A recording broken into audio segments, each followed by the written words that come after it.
परिमाप शब्द दो शब्दों से मिलकर बना है, परि और माप।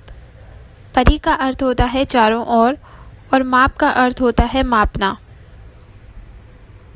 अर्थात किसी आकृति की सभी भुजाओं के माप को परिमाप कहते हैं।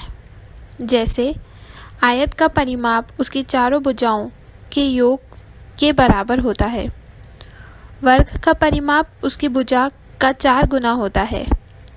हम किसी भी आकृति का परिमाप उसके सभी भुजाओं की लंबाई को जोड़कर ज्ञात कर सकते हैं। अलग अलग आकारों का परिमाप निकाला जा सकता है। एक वर्ग की परिधि की गणना। वर्ग की 4 भुजाएं होती हैं जिनकी लंबाई एक समान होती है। चारों भुजाओं को आपस में मिलाने पर एक वर्ग का निर्माण होता है। प्रत्येक भुजा का कोण 90 डिग्री होता है। इन चारों भुजाओं के कोणों का कुल योग 360 डिग्री होता है। वर्ग की चारों भुजाएं की लंबाई का कुल योग ही उनकी परिधि कहलाती है। अर्थात हम वर्ग की एक भुजा की लंबाई को 4 से गुणा कर परिधि की गणना कर सकते हैं। यहाँ दिखाई गई तस्वीर में वर्ग के प्रत्येक भुजा की लंबाई 6 फीट है। अर्थात चारों भुजाओं की लंबाई का कुल योग 24 फीट परिधि है। आयत का परिमाप। यदि किसी चतुर्भुज की आमने सामने की दो भुजाएं बराबर हों और सभी भुजाएं एक दूसरे को 90 अंश के कोण पर काटती हों तो उसे आयत कहते हैं। आयत का परिमाप चारों भुजाओं की लंबाई का योगफल होता है।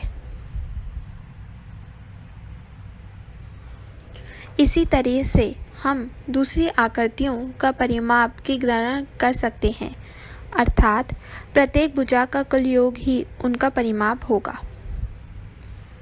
हम परिमाप को खेल के माध्यम से भी निकाल सकते हैं। जैसे समांतर बिंदीदार रेखा बनाने के लिए प्रत्येक छात्र को बोलें, प्रत्येक बिंदीदार रेखा दूसरी लाइन के नीचे होनी चाहिए। प्रत्येक डॉट और रेखा के बीच 1 सेमी दूरी होनी चाहिए।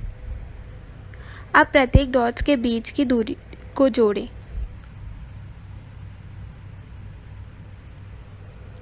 परिधि का प्रयोग। हमारे दैनिक जीवन में परिमाप की संकल्पना का बहुत प्रयोग होता है। जैसे एक किसान जो अपने खेत के चारों तरफ बाड़ लगाना चाहता है, एक इंजीनियर जो घर के चारों तरफ एक 4 दीवारी बनाने की योजना तैयार करता है, एक व्यक्ति जो खेल के लिए पथ तैयार करता है। ये सभी व्यक्ति परिमाप की संकल्पना का प्रयोग करते हैं।